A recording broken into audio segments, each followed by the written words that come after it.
নাটকের মঞ্চ তৈরি, চরিত্ররা প্রস্তুত, এবার পর্দা উঠবে। হ্যাঁ, দেশের ত্রয়োদশ জাতীয় নির্বাচন নিয়ে যে উত্তাপ, তা এখন আর গুঞ্জনের সীমাবদ্ধ নেই। সরকার এখন সরাসরি অ্যাকশনে নেমেছে। সংবাদ মাধ্যমের বরাতে জানা যায়, নির্বাচন সামনে রেখে ডক্টর মোহাম্মদ ইউনূসের নেতৃত্বাধীন অন্তর্বর্তী সরকারের হাই ভোল্টেজ বৈঠকে নেওয়া হয়েছে চমকে দেওয়ার মতো কিছু সিদ্ধান্ত। প্রথমবারের মতো স্ট্রাইকিং ফোর্স হিসেবে মাঠে নামছে ৬০,০০০ সেনাবাহিনী, তাও আবার বিচারিক ক্ষমতা নিয়ে।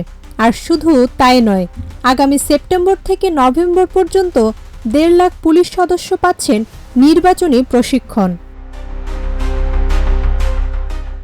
এখনই শুরু হয়ে গেছে গুজব মোকাবেলার লড়াই। তৈরি হচ্ছে ন্যাশনাল ইনফরমেশন সেন্টার, যেখানে মুহূর্তেই শনাক্ত হবে গুজব আর পৌঁছে যাবে সঠিক তথ্য মানুষের হাতে, যেন আর কেউ সুযোগ না পায় বিভ্রান্তি ছড়াতে।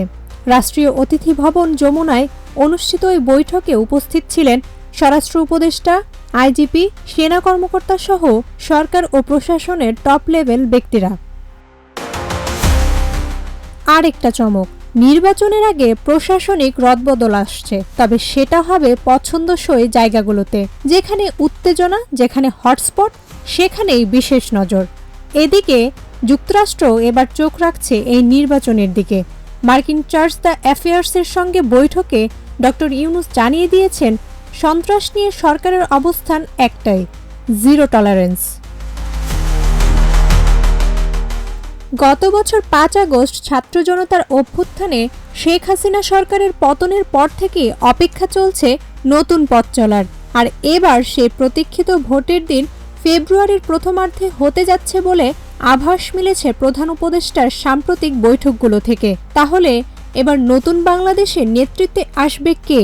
পুরনো দল নাকি নতুন দল? প্রতীক্ষা আর কয়েকদিন। নির্বাচনের ঘড়ি যেন এবার সত্যি সত্যি বাজতে চলেছে। জান্নাতুল মাওয়া, অর্পিতা, প্রজন্ম ২৪।